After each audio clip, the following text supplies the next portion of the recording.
Hi, my name is Nick Dawn and I'm the founder of Unique Tax Specialists SA.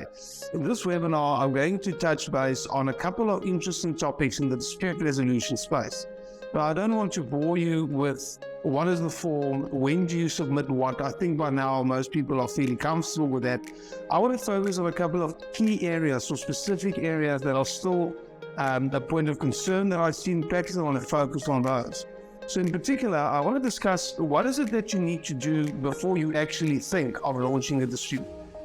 Because too often I see disputes being launched today because the assessment is clearly right, or there's no merits in the dispute, or whatever the case might be. So just as first touch base back again is what is it that you do before you launch a dispute, lest we end up wasting everybody's time.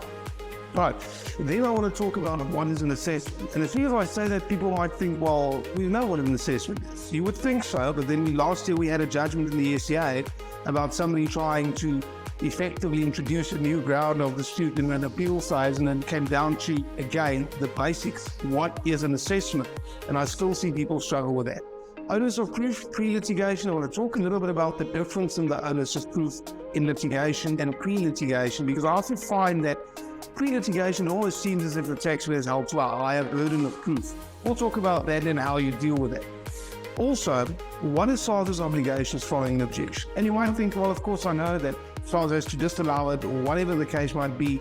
I want to talk in particular as to what they must put in that notice and how they must notify you about that, because from time to time, people are effectively forced into appeal despite the fact that they have a very valid objection. And then lastly, what is new grounds or permissible new grounds for an appeal? Still, for some reason, a topic of debate. Really, honestly, I think it's because the old rules were not as clear as the new rules are. But since it's still an issue, there was a court judgment, I think, last year on what is permissible and impermissible new grounds.